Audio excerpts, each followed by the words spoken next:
everybody. Got a lot to talk about, some crazy stuff, and we're just going to be shooting from the hip this week. Right. Welcome to the Wrestling Council.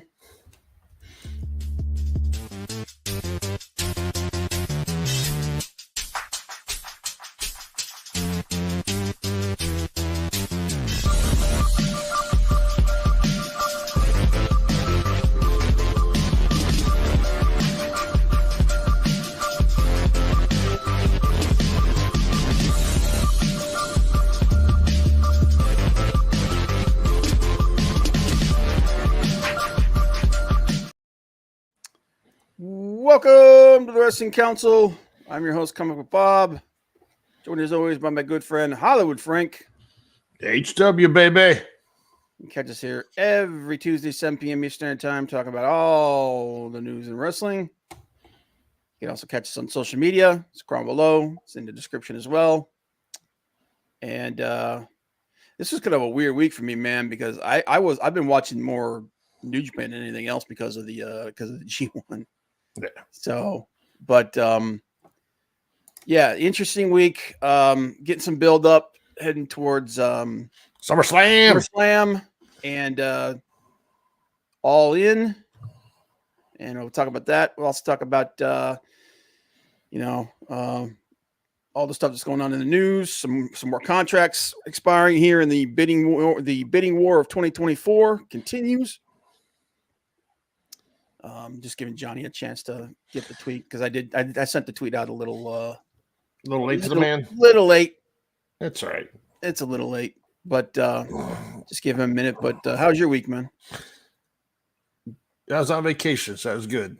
I just got back to work yesterday. Just relaxing, getting some stuff around the house. Made some cupcakes for my friend for his wedding. Him and his now wife, her and I made cupcakes for the wedding, 5 different varieties, and it's a nice wedding out at the Cleveland Metro Park Zoo, little pavilion they have over there. It was really nice. Weather was perfect. Smoking some more cigars, drinking some more booze, and having a good time on Saturday. Nice. See here. Fixing everything real quick here and just waiting for everybody to slowly roll in here. It's a weird day, man. Yeah. It's one of those lazy days. But yeah, like I said, unfortunately, I got I'm behind the 8 ball here a little bit. Got everything put together and shoved out there last minute. There he goes. The Latino cheat. Win if you can, lose if you must, but always cheat, okay? I lie. The greatest story. I steal. You're the best storyline going on today. Dude, it's I'm gonna tell you what, man. Anybody who doesn't think that this isn't a throwback to the Attitude Era is lying to themselves. This is pure Attitude Era kind of crap. Yeah, I'm just having fun. It's just great. It's good, man. There's a reason why it's still seen as the best era in WWE history. May not have been the one that made the most money, but it definitely changed the landscape of things. Yes. But anyway, real quick before we get any further, let's go ahead and check in with the chat. We got Big Daddy said, "Hey yo, Big Daddy." Hey yo. Welcome here, sir. Guys, check out Big Daddy's channel, Guardian Chaos, the original Learning Tree. We've been calling him that for years, so Chris Jericho can suck the pipe on that one.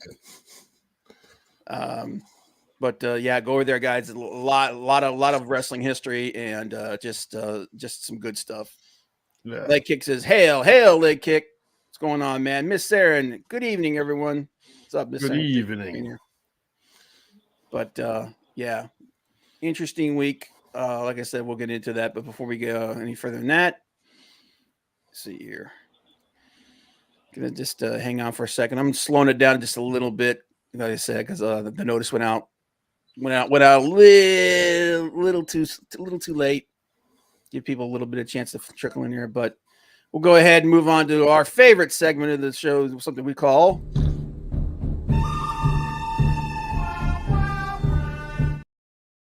the good, the bad, and the ugly. I still can't believe we haven't been pinched for that soundbite. Yeah. But hey, man, I do a good job making sure that we use stuff that is only allowed. But it's this is an odd week, and it's that guy's turn. This guy. What you got, this brother? guy gets to go GBU. First off, shout out to Justin and Kristen. Congratulations on your wedding on Saturday. Great to be there and enjoy your future together. Just glad I was there to be a part of it and in more ways than one. So shout out to both of them. And let's move on to some wrestling. First off, the good. Rob will talk about his NJPW when he's up. So Yep. he's more about that than I am. My good is the 59-minute, 58-second match. Wow. Will Ospreay versus MJF and your new international champion, Maxwell Jacob Friedman. So hell of a way to start off episode 250. And I'll tell you what, man. One thing I will interject on this: if you're one of those people that doesn't like long matches, I get it. You know, they're not for everybody. But the people who are out here saying, "Oh, this was a terrible match," shut the hell up. You don't know what you're talking about. Matches like this back in the day is what made people. Yeah. It's like baseball. I love baseball. I'm a baseball purist. I love pitching matchups that 0-0 possible no-hitter, because I've seen a no-hitter at Jacobs Field against Cleveland. But to be able to be there and see something like that, I'll take it over the 15-14 10 home run game anytime. But that's just me. People don't like the pitching strategy, the no scoring stuff. Yeah. I'm fine with that. I love that hour-long match. You know, Daniel Bryan has done that before with. Did he do it with MJF, or who did he do it with? Was it? He did it. He did. He did it. Yeah. Max, Hangman, Kenny Omega, he did it with everybody. Yeah. I mean, come on. I mean, Will Ospreay and MJF going around, and for the amount of matches MJF has had since he's come back, for him to go that long is a testament to his physical condition. Yeah. And just and I also think it's just getting him back in there. And making him back into the heel that he was, where he was at his best and what he did the most good for the company. So, yeah. So hats off to him and both of them. Where they go with Will Ospreay now, I don't know. World title scene. He needs to. I was surprised, a little surprised they took it off him and put him on MJF. I didn't think Ospreay's going to lose that for a little while, but yeah, here or there, I'm fine with it. But again, hell of a way to start off 250. And Tony Khan and AEW needed that because they're still in negotiations with Warner Brothers Discovery right now. We got news about that. Which WBD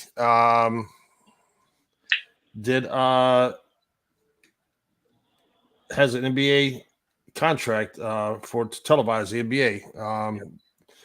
They matched Amazon on whatever deal they're working on, so I'm not sure exactly what days of the week the NBA is going to be on TBS TNT, but they matched Amazon, so they had the right of first refusal. If they matched it, they got the rights back. So we'll see what that encapsulates with AEW moving forward. Yep. The bad snap, crackle, pop. Yep. Kill Switch, Luchasaurus. I can't remember what injury they said he just had. he's going to work through it because they're the new trios champions, which I don't understand.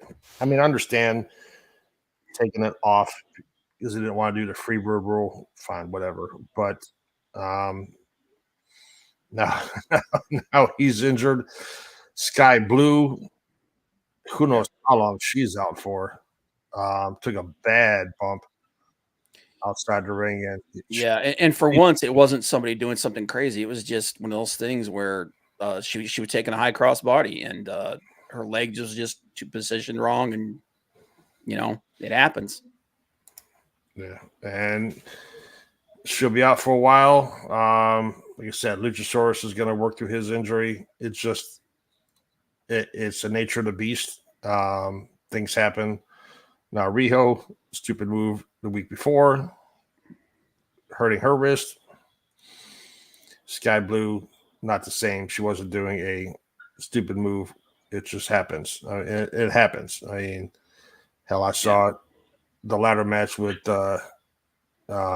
Joey Mercury getting the ladder smacked across his face, and his face just started bleeding like worse than anything Ric Flair ever did. But yep, it happens. Yeah, it is the same thing Riho did, but Riho wasn't even close to I can't remember who she was wrestling. It was just like low cross body, yeah. But things happen. So hopefully you're on the road to recovery here. And we still don't have players like Charlotte back yet. Adam Cole's not. Charlotte should be back within the next couple of months, though.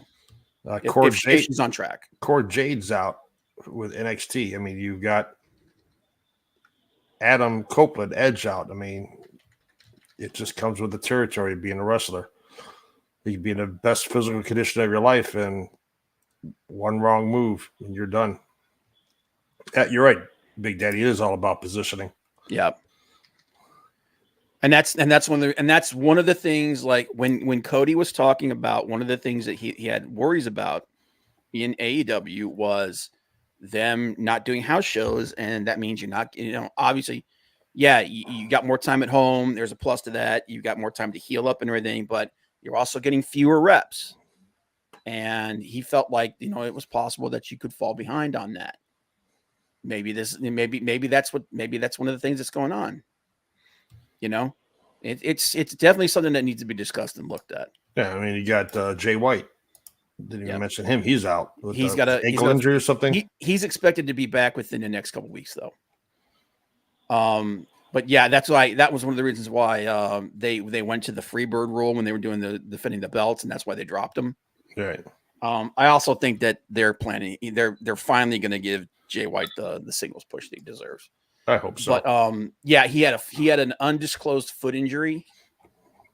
It wasn't super bad or anything like that, so they just wanted to give him time to get healed up and come back from that. But AEW's they got a lot of people down. And my ugly is I go a couple different ways, but we mentioned before. What are they doing with Bronson Reed? I don't really, know, really. I mean, this week was even worse.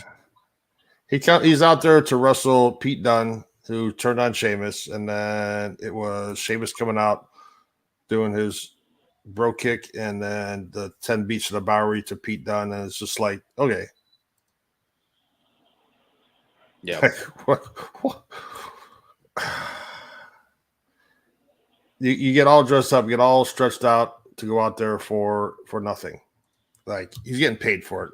Fine. Yeah, I mean, but you want to do something with the time you're out there instead of just being an afterthought, which is what I feel he is. I think him and guys like Karrion Kross are afterthoughts on the roster right now.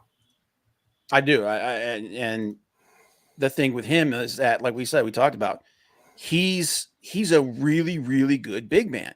He like I said, he reminds me a lot of Bam Bam Bigelow. And you got a guy with that kind of talent and ability, and he's just spinning his wheels, man. And that just shows you that just shows you where the wrestling world is today, man. Someone like him, you're never going to see Bronson Reed as the world champion. No, you're never going to see him as a world champion. But at the very least, you could utilize him to the best of his talents, and they're not really doing that. Nope. So I don't know. I was excited for him coming back because I was sure that since Triple H was in charge, because Triple H was big on him when he was in NXT. I was certain that was going to happen, but honestly, once again, and this is the thing, man, we are in a position where it's better, but at the same time, it's kind of the same, where anything outside of the bloodline is kind of it's if it gets over at all, it's lucky. And they're still adding to that because they got Hikuleo. Hikuleo's coming in. Yep, The Rock and Roman will be back. Roman's going to make an appearance. He's either going to make an appearance right before SummerSlam or during SummerSlam. I think it's the day before because, like we mentioned last week, it's in Cleveland. Yeah. SmackDown is in Cleveland at the Q on Friday, and SummerSlam's at First Energy on Saturday. Yeah. If you're going to be there for the weekend, you might as well show up both days. That's what like I said, man. But that's my GBU. I think that's what's going to happen. All right. What do you got, young man? My GBU, my good. Come on, guys. You know what I'm going to say. Yeah, New Japan. Yeah, the G1 Climax is going on. Even with their diminished rosters, still the best tournament in professional wrestling today, I think. Some really good matches have happened. Really good one, night 3, which was this Sunday. Zack Sabre Jr. versus defeated Callum Newman. Zack Sabre Jr. to me right now is the guy. That's the guy. New Japan needs to start elevating that dude. He needs to be in the world title scene. He's the best technical wrestler in the freaking world today. Okay. And that's Bryan Danielson saying that. So, and if you didn't see, and by the way, guys, if you didn't see his matches between Bryan Danielson and Zack Sabre Jr., do yourself a favor, go find them. It's freaking awesome. There's some of the best matches I've ever seen. But yeah, G1 Climax, as it stands right now, kind of a surprise. The people who are atop the different blocks, Zack Sabre Jr., like I said, he's tied with of all the freaking people. You're gonna have evil freaking tying with Zack Sabre Jr. at the top. Why is evil a thing? Okay, he has a cool look. He has a cool look. He had a cool gimmick until they made him Bullet Club, and now he's just annoying. He's not very good in the ring. He's a gimmick, and he's not. But the problem is once you step between the ropes, now it's got to be your ability, and he's just not there. It's just not. He doesn't do it for me, man. And he doesn't. Guys, I don't think Bob likes Evil very much. I like the dude. His original gimmick and his entrance music was the shit. As soon as they turned in Bullet Club, I'm like, what is this? What the hell are we doing here? And he turned on LI. Everybody's turning on LIJ for some reason. But since you're watching the G1, how is our boy Take doing? Jake Lee? No, Take a shit. Oh, Takeshita. He's doing really well. He's actually tied in B block.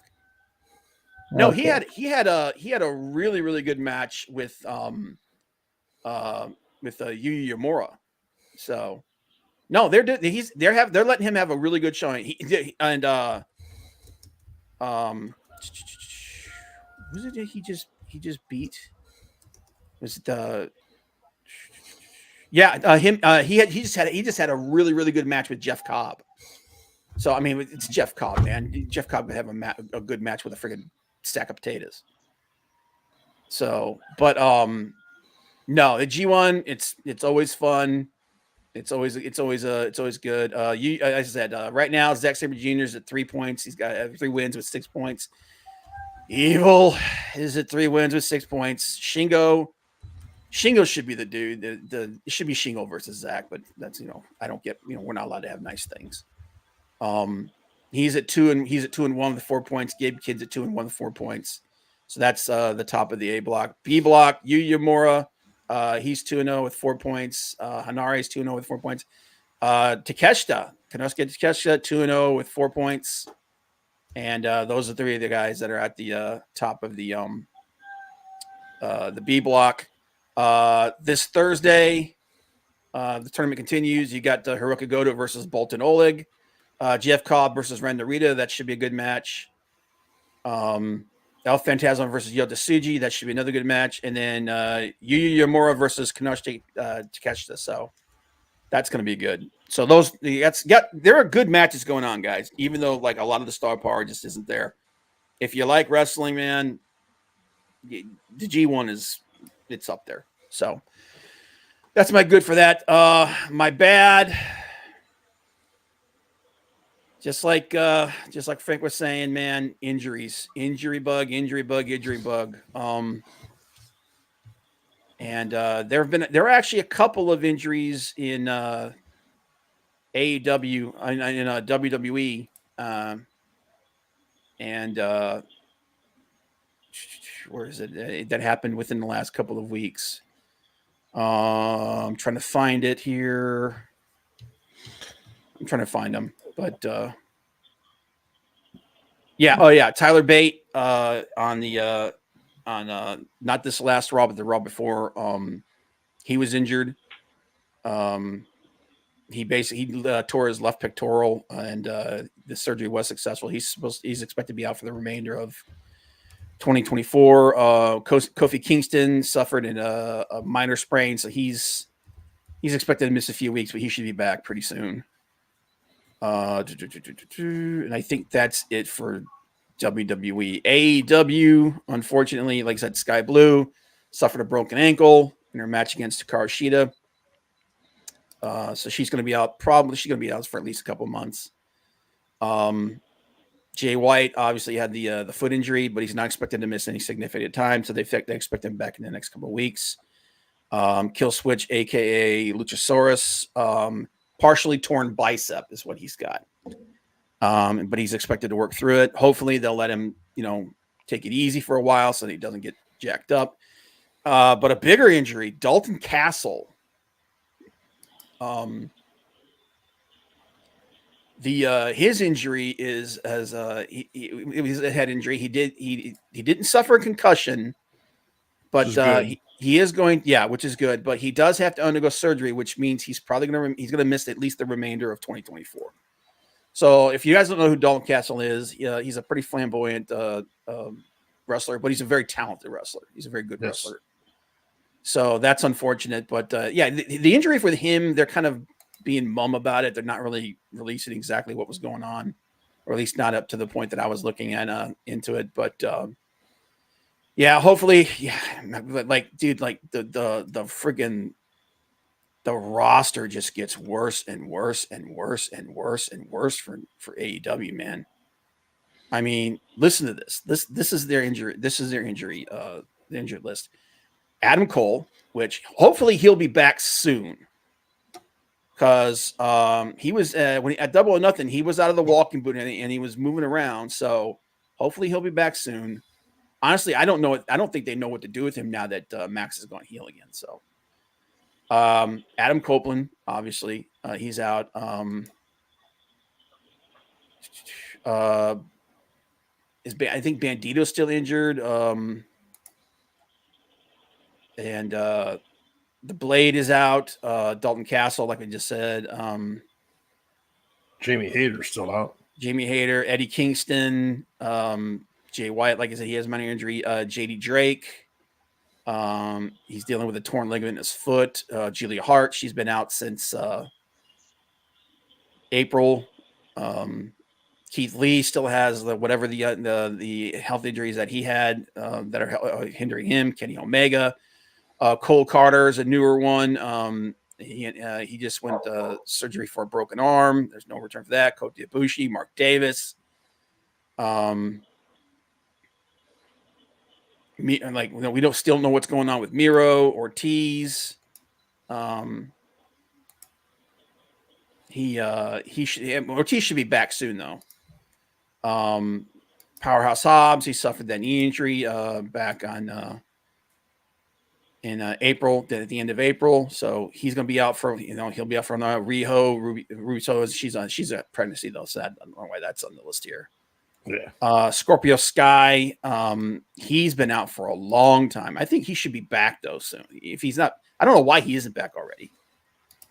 And then obviously Trent Beretta. That's a lot of dudes, man. I mean, that's 3 or 4 of your top people right there. Yep. So, and now it's just now you're digging into your reserves here. So, but yeah, the injury bug never good. And unfortunately, it rose up and it bit the wrestling world in the ass again, man. AEW, couple in and again, like I said, when Cody was talking about his issues with AEW, that's he said that was one of the things he was worried about. So it's hard to say anything against it. Seems like a weekly thing too. Yeah, and again, I think that's also what happens when you don't put any kind of oversight onto talent. You just basically let them do whatever they want. I know, and we've talked about this multiple times. Sometimes, like I said, sometimes you gotta protect people from themselves. I don't know. I'm not, like I said, I've never worked professionally in the business or anything like that. I don't know exactly how all those things work, but it does seem to happen inordinately to AEW a lot. Yes, but gonna be what it's gonna be, and then the ugly.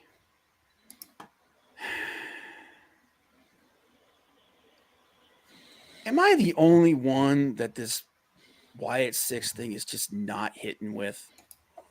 Here's the thing. I like the vignettes that they've done. Okay. The interviews, the personal interviews, because you when Eric Rowan was talking on the interview, like I said, he was talking from the heart. Okay. Yep. When Bo Dallas was talking, he was talking from the heart. But at the same time, I'm like, it just doesn't click with me, man. This spooky ooky shit just doesn't click with me. And then this week, they did Nikki Cross, and it was just Nikki Cross being Nikki Cross and being weird. She's already weird. That's what I'm saying. It was just Nikki Cross being a little more goth, and just Nikki Cross. This was decay Nikki Cross. You've only got 2 left. You got the Buzzard, and you got the Pig. Yeah, Maldacito. That's what I've like. I'm over the 6. I'm over it. I understand the nostalgia plan. I don't want it to fail. I'm not rooting for it to fail. It just isn't my thing, and I don't. And like I said, the big concern that I had was the creative force behind it is gone. Behind the whole Wyatt family is gone, which was Bray. And I don't know that this thing has legs without him being part of it. Right now, I think everybody's latched onto the nostalgia of it, the member berries, wanting to keep Bray's memory alive. I get all of that. I just don't know that this thing has longevity, and that was the big issue that I had it from the start. And I'm already at the point where I'm like, yeah, I get in the ring and do something. And right now, most people want to like this. They want it to. Most people want to like it. I want to like it. Okay, I like Bray Wyatt. I thought he was an awesome talent, extremely creative. I just don't feel like it works without him there. And the problem too is that it's only dealing with Chad Gable. Yeah. If it was somebody, the champion or some other high-profile person on the roster or multiple people they're going after, I think it would elevate it more. But when you're going after Chad Gable, you can only go so far with that. Yeah. I don't know, man. It just, like I said, to me, and they should be more than just Raw. It should be SmackDown. They should be NXT, everything. And they should be a threat to everybody. It should be a threat to everybody. And because right now, what they're trying to do is they're trying to make them faces, but I don't think a gimmick like this works as face. It doesn't. It just doesn't work. They've got to be heels. Okay? It doesn't work as face. I don't even think it works if you were like a tweener. It's just, it's the kind of gimmick that doesn't work like the way it's, and I think Johnny's 100%. He hit it right on the nose. People want to like this because they love and they miss Bray. But the problem is that's not going to carry over. And the thing that really scares me about this is why it's in my ugly, is when they do start dialing back off of it and it starts to have diminishing returns. People are going to get pissed and it's going to get ugly. So, yeah. But so that's my GBU. Okay. Anything for Johnny GBU? Johnny, you got anything you want to add? I know you're good as that picture. Aside from that, just a small celebration because he might get hurt next week getting out of bed, but CM Punk is cleared again. And I want to celebrate that as any good Mark would. You better. Okay, I'm not. Enjoy. I don't want to say anything. I'll say I'll enjoy while it lasts. Good. Enjoy while it lasts. You got that right. Are you not entertained? Are you not entertained? Let's hope. Don't want him to get hurt again. You know, it's like, please God. No. Wait. Because you think about it, his whole time that he's been there, he's wrestled 3 times. He came back, 9 months ago? I think it was. Did he wrestle 3 times? I thought it was just 2. I think he wrestled 3 times. I mean, you've got. He had a dark match with Dom. Then he got hurt at the Rumble. Right? He had 2 dark matches. Oh. And then he had and then the Rumble, and that was it. Fragile Phil. I hope not, dude. Like I said, I like a guy. I think he's he's one of the best talkers in the business. He's one of the best storytellers in the business. But yeah. Speaking of fragile Phil, I was seeing Moxley refusing to shake hands with the guy that whipped his ass in the jiu-jitsu competition. That's I don't know. Somebody said that was a work. I don't know. No. How the fuck is that gonna? No one saw that. There's no reason that's gonna be a work. It doesn't matter, dude. The guys like MJF, they live the gimmick, man. They live it. It's Kate. Like I said, Kate lives in some people. Hey, it wasn't MJF though. I'm saying though, man. Like some people they did. I can't. Who was it that did that? I can't remember. And it was like, well, look at Bryan Danielson, man. He's constantly pulling shit like that, and it's because he knows how to get people talking. So I don't know. Moxley doesn't seem like a petty type of person to me. But then they want to held up the belt because he didn't want to lose and he wasn't in the contract. That guy. What are you talking about when they did the interim thing? Yeah, that wasn't Moxley's idea, dude.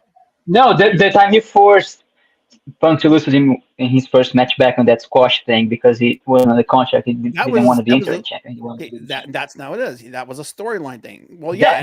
No. Behind that came out of the whole interim title thing, which that pissed him off.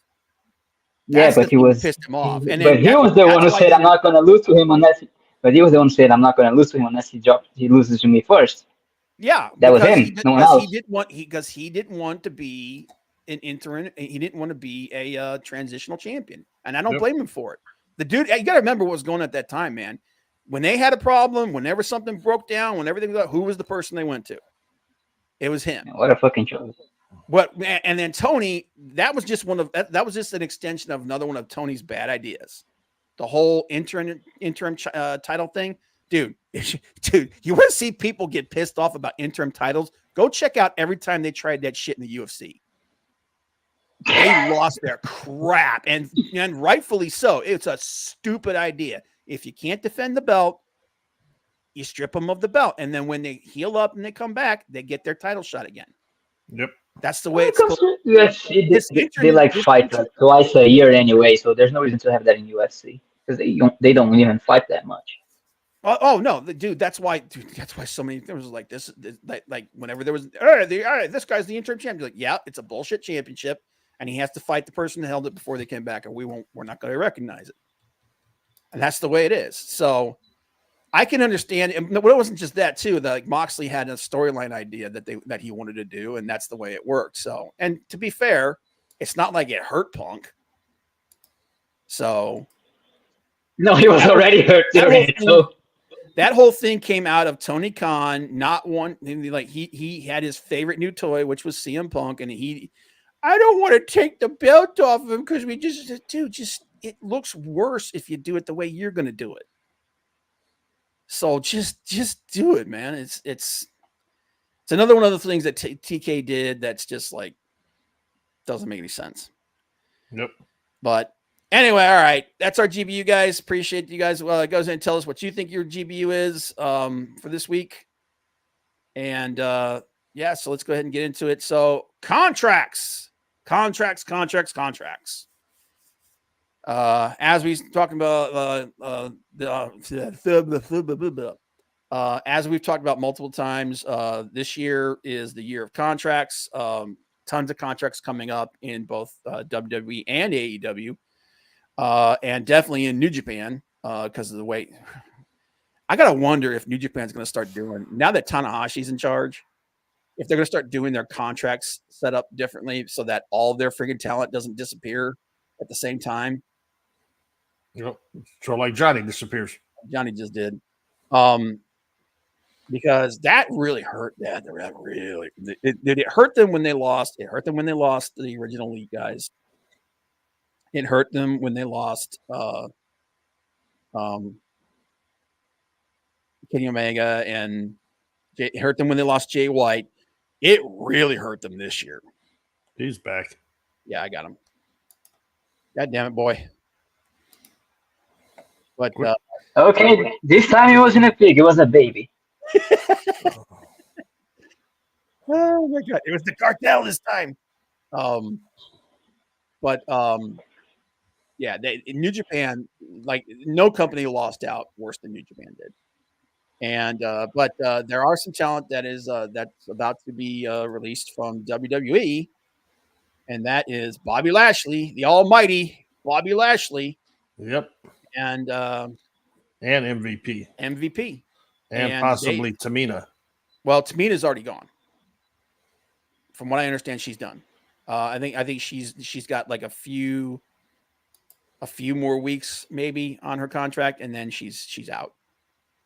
They have no plans for her. They don't plan on using her or anything. So it's, it happens. Yep. But the interesting thing with Bobby Lashley and MVP is that they're already talking about reforming the Hurt Business, which was very, very popular. They're already talking about reforming the Hurt Business in another company. Now, look, Bobby Lashley had a great career in WWE. He had his best moments in TNA. Bobby Lashley had his best work was done in TNA. And considering how TNA is working with WWE, and they just had their biggest show in what, a decade and a half this last week, I could see him going back there. because he's got he's got the pedigree there. And right now, like even with, like I said, one of the things with everyone's talking about AEW, but here's the thing: AEW doesn't really need more people. They just need to get back the ones that they've lost. They're injured right now, but their roster, they still have a huge roster. So they don't really need to pick up Bobby Lashley, MVP, Shelton Benjamin, and they're also talking now. Ricochet is almost a lock. Ricochet is almost a lock to go to AEW at this point. I'd be surprised if he doesn't go somewhere else. If he goes somewhere else, I'm surprised he's not somewhere already. I thought his contract was already up. Yeah, but I think they're holding off on him. I think they may actually hold off on Ricochet showing up in AEW until All In. I could see them doing something there. Possibly. But the thing, and the reason why I bring up Ricochet is because MVP has mentioned, like, they can't use Cedric Alexander because he's still under contract with WWE. But the original idea that he had was he wanted Ricochet to be a member of the Hurt Business. He said at the time, though, Ricochet, they thought his ceiling was a lot higher as a singles guy, so they just left him off. And so he let him do his own thing, and they brought in Cedric Alexander. So, but now that they're all leaving and they're all going to be free agents, me personally, though, I don't think them going to AEW is going to really help them. No, I think the roster's bloated in AEW already. Yeah. And I think they would do better if they went to TNA. Because at the very worst, you've still got the crossover between TNA and NXT. You've got that generating some buzz. Like I said, they just had. Oh, there he goes again. Yeah. The only problem with that is that the stuff that MVP's been saying about WWE is, I know, if he goes there, with the partnership they have. Yeah. Now, and then the other thing too is, now here's the thing: Bobby Lashley and MVP, they are former WWE stars. They are getting on in age, even though Bobby Lashley looks like he was carved out of granite. They do have that WWE pedigree, and something we'll talk about here in a minute. The talk coming down is that the deal between AEW and Warner Brothers Discovery is pretty much done. They're just, and that they actually have an agreement on paper. They just need to get everybody signed on. Right. And one of those part of that, the new agreement is that all pay-per-views will be on HBO, on the new conglomerate thing that they turned HBO into. I think it's called Max now. Yeah. So just like all WWE pay-per-views are on Peacock, all AEW pay-per-views will be on Max. Right. That's one of the details of this deal that people have been leaking out. Given that, once they get that deal with Warner Discovery, AEW's got to have a lot more money. A lot more money. It may not be as much as WWE, but it's going to be a lot more than they've got now. A whole lot more than they've got now. So, does it behoove Tony Khan to sign them? Especially with so many injuries on your roster like this? Who knows? What do you think? I mean, do you think it would be a good move? Do you think it would be a bad move? You also got to look at, you got Scott D'Amore is also looking to start a new wrestling promotion. Yeah, and I know that there was some movement on that. Hey, Courtney, what's up? Appreciate you being here, girl. Didn't Tubi come out and say they were getting into the wrestling My Some understanding is, originally yeah. they're supposed to have MLW, but Mhm. they filed that lawsuit against WWE for interfering with that. But I thought Tubi said they were going to be coming out with signing a Tubi's contract with some kind of wrestling promotion. Yeah, Tubi, I understand they because the thing with Tubi is like really like their stock's going up. They're legitimately, I think, the only real competition as far as streaming services are concerned. They're the only one that I think is really even making a dent in Netflix. Yeah, because you got Netflix and Amazon. You got Netflix, Amazon, and then you got Tubi. Yeah. So I don't know. I think Tubi would be looking at more at like getting something that's more established. But then again, you don't know, man. One of the things Scott D'Amore was good at was doing negotiations, and then until he suddenly wasn't. So I don't know. I really don't know. Getting TNA wouldn't be a bad idea though. Getting TNA wouldn't be a bad idea, but then you gotta get Anthem to give them up. Yeah. I don't know. But here's the thing: can you build a new promotion around the Hurt Business? I don't know if you can. They're popular, but are they that popular? They're not, but there's so many people out there that are coming up free agents or just on the indie circuit. I mean, you never know. I know that let's see, like AEW contracts that they have that are expiring this year. With WWE contracts they have that are expiring this year, Kofi Kingston, Big E, Xavier Woods, Randy Orton, but there ain't no way he's leaving. Kevin Owens, but he's not. He's not leaving. Yeah, LA Knights signed up through 2025, and that's pretty much it in WWE. AEW, Shane Taylor, his is actually up at the end of this month, I think. Bryan Danielson's done in September. Dustin Rhodes is done in September, but he already said he's not going anywhere.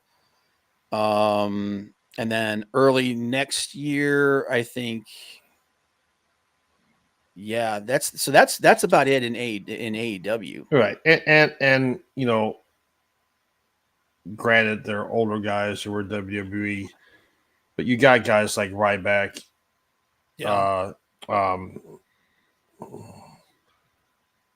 what's his name? The flip-flop guy. The flip-flop guy. Kicked his. Oh, yeah. Little.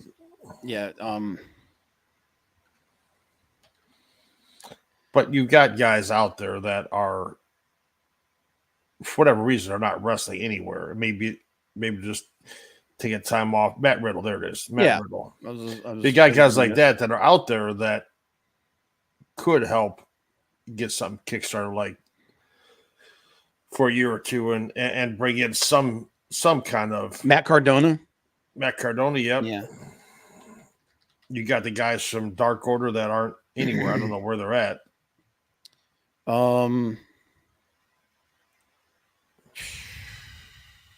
I know that what's his name? Cameron Grimes is out there. I mean, there's people out there that can get something going. But are they the kind of people that you can build a company around? Matt Cardona is somebody I think you could. Right. I don't know how long you've got to build around him. Because he is getting, Cardona's what? He's in his 40s. He's at least in his mid 40s now. Well, look, you got freaking Billy Gunn at 60 years old out there. Well, I understand that. And I understand that some of these guys, they got a long longevity to them and everything, but Cardona beats the shit out of himself. Actually, he's younger than I thought. He's only 39. Okay.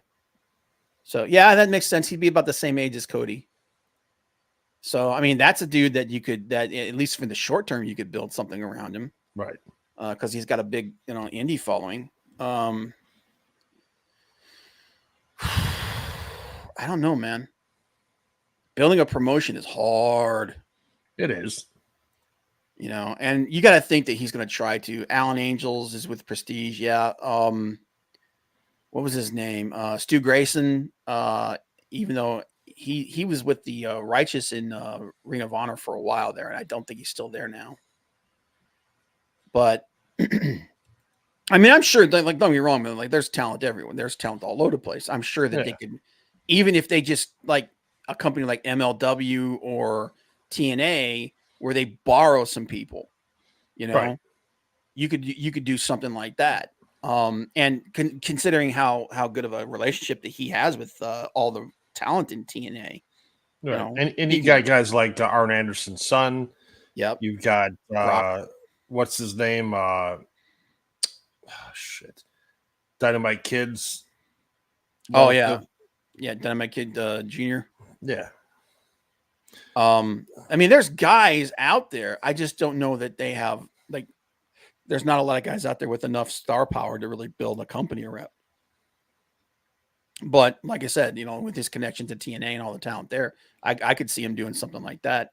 I don't know. I mean, it'll be interesting to see where they go with it as far as the streaming rights and stuff is concerned. Right. But as just, to bring it back around, if Tony gets enough of a deep pocket with this deal with Warner Brothers Discovery, then I could see him definitely bringing them in and rebuilding some kind of version of the Hurt Business. Because that faction, dude, you remember when that faction hit, and I said it before and I'll say it again. Anytime a faction or a group of people or someone gets themselves over and it wasn't Vince's idea, because this all happened when Vince was still in charge, he'll kill it faster than anything. Yep. Because it doesn't fit with what he saw and what he wants.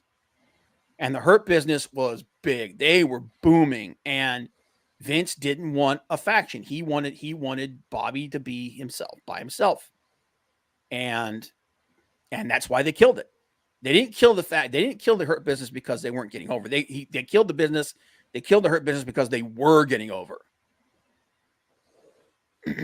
So Bobby is foreseeing another faction. Yeah, they've talked about it. MVP has already said that he wants to.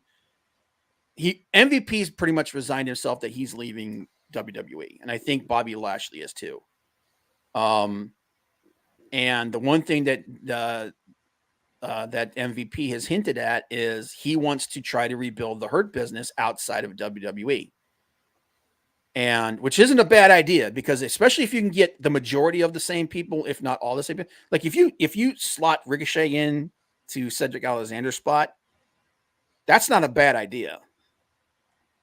So, oh yeah. And you got to remember too, like Vince, like think about like two of the most over acts in WWE in the last like 7 or 8 years was Becky Lynch. Yep. And the New Day. And they got themselves over organically, and Vince tried to kill both of them. Multiple times he tried to kill both of them. Oh. Shut the hell up. I am a Horseman fan. I will always be a Horseman fan. I know what was going to happen. You guys all know what was going to happen. Y'all can kiss my ass. Woo! We all know that that's what they were heading towards, and then COVID killed it. So shut the hell up. I wouldn't mind seeing the Hurt Business reform. And the problem is like I said, the only way I think the Hurt Business would really maximize its effect if they were in AEW is if AEW went back to a soft brand split. I really think that that's what AEW needs to do. They need to go back to a soft brand split. You have the main core people on on AEW and a main core of people on Dynamite, and then everybody else just goes between them. Yep. That's the way to do it. Especially when you have a roster that freaking big. There's so between AEW and Ring of Honor, there's so many people on that roster. Even with injuries, there's still a ton of people on there. And Tony's going to keep bringing people in. I guarantee you, unless Triple H really really throws out the friggin' red carpet, the Von Erichs are almost definitely going to AEW. Motor City Machine Guns, there's still a chance that they're going to AEW. They're more than likely they're going to NXT. But there's still a chance that they could go. And I know Tony wants both of them. Yep. And if if MVP and Bobby Lashley become available, I could see Tony Khan pulling a trigger on them and bring them in as a form of the Hurt Business. And you got Ring of Honor. Was it Ring of Honor's going to be in Texas for a little while? Ring of Honor's going to be in Texas for a little while. I think once the deal with Warner Brothers Discovery is finished, I think Ring of Honor might end up on Max. I think Ring of Honor is gonna. I think Honor Club is gonna end, and Ring of Honor is gonna become a Max show or something like that. Tony definitely. That's one thing that that's another big story that people were talking about is a lot of professionals have come out and they're just basically telling Tony Khan, you have shit the bed with Ring of Honor. You should put Ring of Honor on Tubi. That's what from your mouth to God's ears, man. That's what I would do. I would shop them around to Tubi, Amazon, and try to work something out like that. And start putting start giving them some real attention. Ring of Honor has, this is another example of, Tony Khan and his toys. He got tired of his toy. Yep. And now it's just kind of sitting there. So, hopefully, moving forward, once, like I said, everything that's going to happen in the future kind of hinges on this deal. Yes. Why did it take us so long to announce it? I don't understand, but. Well, because I think the biggest concern with Warner Brothers Discovery was securing their deal with the NBA. And they said last year when they started talking to AEW about more negotiations, they said, we don't really want to push this negotiation with you guys until we get our deal with the NBA figured out. That's where because that's the money. That's the money is their deal with the NBA. And right now with Warner Brothers Discovery just hemorrhaging money because of how badly it's been run for the last 10 years, they need that NBA deal. They don't have that NBA deal, they die. And or they're on life support. So, but from everything that I've heard, everything that I've seen, that everything that's going on, this new deal with the NBA actually helps AEW's contract negotiation. So this could actually end up being really. So this whole thing, it took longer than they wanted, maybe, but it could end up being really good for AEW. But like said, hey, Wrestling Council, Dory Funk Jr. is doing one more match. Oh, Lord. Why? Is it against Ric Flair? Let me look this up. Here. Dory Funk versus Ric Flair. Match.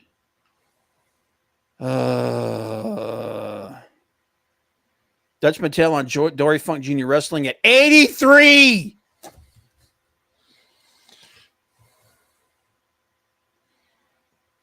Oh, my Lord God. Yes. Yes. Oh, and it's in Japan. Oh, I'm scared. Dory Funk Jr. 83 set to wrestle in New Japan. It's set to wrestle in Japan next month. Oh, dear Lord God. Onita was Dory will team with Osamu Nishimura and I've never heard of this dude at Sushi Onita. Oh, Onita, yeah, and a Mr. Onita has said he wants it to be an explosive death match. With an 83-year-old guy? Yes. However, the promotion announced a tag match. That's bad enough. Mhm. What the? Why? Is Ric Flair going to be his tag partner? Oh Lord! No, he's teaming up with them. And a mystery opponent. A mystery oh God, mystery partner. Dude! The oh Nature my Boy. God. Oh my God! This is not good. This is not good at all. Oh man. That. Oof. Yes, the comment here somewhere. Ric Flair is calling every promoter he knows. How about to do a fatal 4-way with Dory Funk Jr., Ric Flair, Hulk Hogan, and the Honky Tonk Man? Oh my God. The show is set to pay tribute to Terry Funk, Dory's brother. Okay, I can understand you wanting to be there or maybe even MC it, but dude, you don't need to be in the ring, man. Or even better, Dory Funk Jr., Ric Flair, Hulk Hogan, and Nick Gage. Put those 4 together. That's terrifying, though, dude. Oh, geez. I don't know how to feel about this. Because on one hand, I get it. But at the other hand, I'm like, dude, you're 80. You're older than Joe Biden. And look at the mess that dude's in. Oh, my God. I don't want to watch my heroes die in the ring. I didn't need to see that. Shit. Man. Thanks, leg kick. God, that just completely derailed every thought that I just had on anything.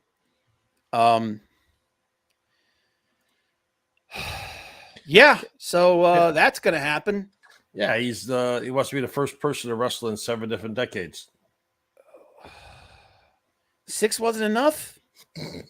Because I know he had a match. He had a match in I think like 2015, 2017. Nope. Yeah, he did. It was. I was no, 7. He wants 7. Oh my God. 7 decades of wrestling. If they do more than have him standing on the ring apron and then just coming in and doing like 1 or 2 moves and then getting out, that's. Dude, what is it with dude? That's that old school mentality, man. That's that like the Funk family was constantly beating the shit out of themselves. You know, it's jeez. Oh my God. Anyway, there's that. Yeah. And I completely forgot what we were talking about now. I'm so lost in this. Who knows? Hey, we got a week and a half to SummerSlam, baby. Yep. What's the cards? They're actually doing it. AEW's doing a good job of setting up All In ahead of time in SummerSlam. 2024 match card. I don't have a problem per se with Seth Rollins being the special referee, but you couldn't find an opponent for him. I think the whole idea is that he's gonna cause a problem. He is. He's gonna either take out CM Punk. Yep. And Drew McIntyre is gonna win, or he's gonna try to take out CM Punk and accidentally hits Drew McIntyre. Yeah. I think that's definitely. I think that's what's going to happen. I think the way that they, but again, they killed the drama of it when they had Damian Priest come out and say, "Hey, don't worry about the stipulation. You just killed the drama of it. You just killed it. So what's the point?" Yeah, and then you got Fragile Phil, if he can even hold up for a match in a week and a half. So right now, the card as it stands, You got Logan Paul versus LA Knight. I think LA Knight wins. So do I. I think they're going to pull the trigger on Logan Paul at this point. Because the dude's had the belt for what, 9 months, and he's only defended it twice. Oh shit! Here we go. My eyes are so bad I can't barely see this. But Brother Contreras, I apologize if I mispronounced it. Shout out to everybody in the chat, including the Wrestling Council. Keep up the good work on the channel. Appreciating shout out from South Bronx, Brother BLK Contreras, aka Sports Entertainment Guy. Appreciate it, man. Yeah, dude. Yeah, guys. Yeah, like I said, definitely check out everybody that we're connected to. We've been trying to put links in there for everybody, and yeah, guys, go spread that love. But yeah, so some Bailey versus Nia Jax, dude. They're gonna. I get the really bad feeling they're gonna take the belt off Bailey. So do I. I don't want Nia Jax to be champion. No offense. I don't either. And here's the thing: Nia Jax, she's a really nice person. I've seen all kinds of like videos and stuff from her that she's a really nice person. She's dangerous in the ring, man. And going back to Logan Paul, he's got a lawsuit. Yep. Against him from the Olympic Committee. Yep. But moving on, next match. Liv Morgan versus Rhea Ripley. Liv Morgan's winning. Yeah, and all this stuff that they're doing, Dom's turn. Dom's going to cost Rhea the match. Yep. And then Damian Priest, I think, is going to lose to Gunther.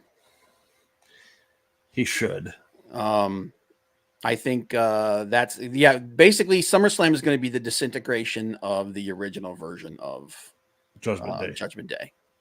And the new Judgment Day is going to be JD McDonough, Liv Morgan, Dominic, Finn Balor, and Carlito. Everybody thinks Carlito's gonna try to help. Is going to try to help Damian. I think he's going to turn on him. And then obviously the undisputed WWE Championship match, Cody Rhodes versus Solo Sikoa. There ain't no way they're taking that belt off Cody. No. But here's the thing. Now, all right, we're going to go over a little bit because I want to talk about this. So,